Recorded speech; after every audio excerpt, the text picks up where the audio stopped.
Good morning, and it actually is still morning as I'm recording this, just 3 minutes shy.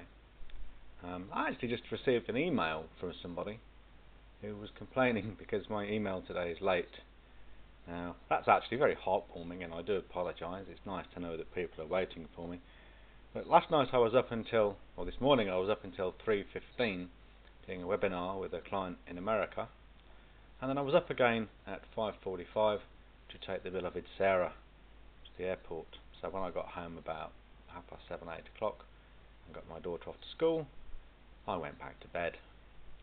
So anyway, this is my tip for Thursday, and I think I'm going to do this every Thursday because nice video tip, keep me on my toes and perhaps be even more useful to you people too.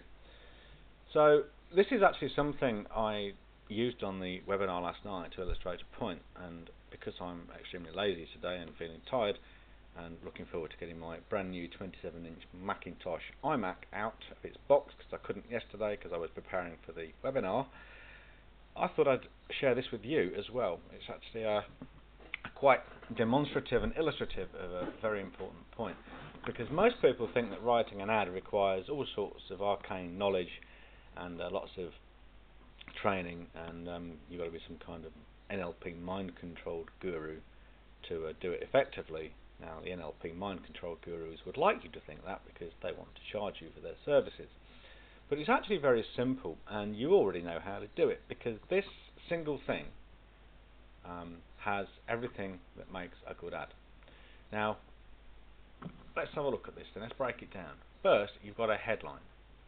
Now, there is absolutely no doubt in my mind that this headline is going to grab the attention of anyone with a water cylinder, especially a Geminox water cylinder.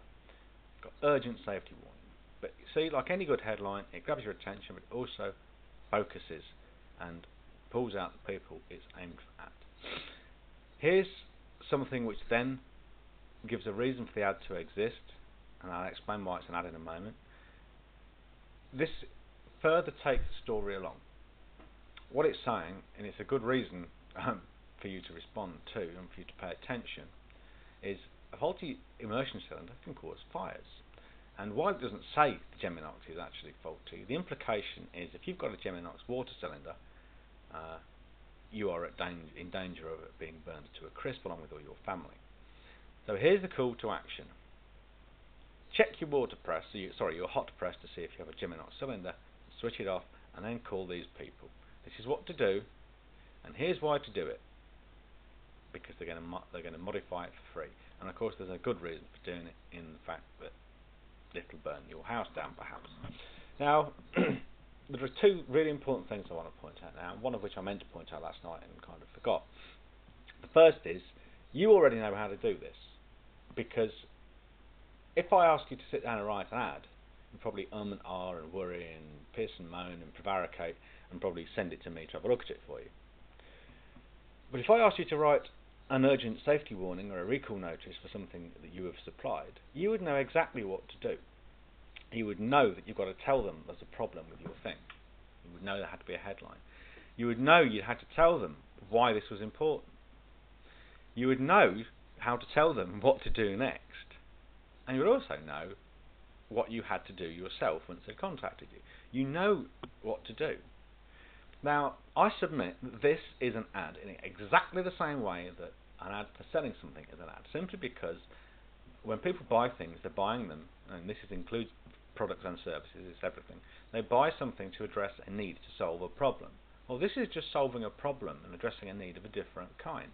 The only difference is one of your perspective and your perception of what an ad is and should be doing. Okay, you trying to sell a product, you can get your prospective customers and clients to perceive your products and services as the solution to a problem, and you can make that problem as pressing as you like, and say the only thing that's stopping you doing that is your own perspective and perception.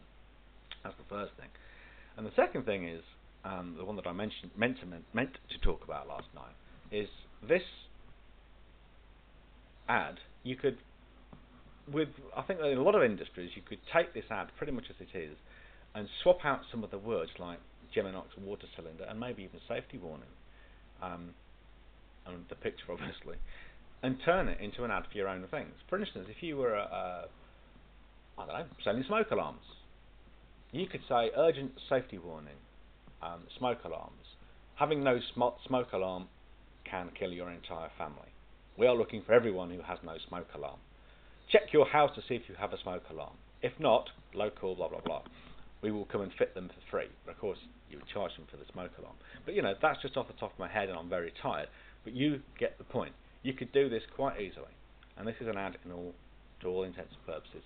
And it kind of demonstrates the point that you do know how to do all this stuff, you're just not thinking about it the right way. So I'm sorry if that was a bit garbled. I'm absolutely exhausted. I shall be back tomorrow with an email, which will be Philosophical Friday. In the meantime, have a great day and go and make some money. Bye bye.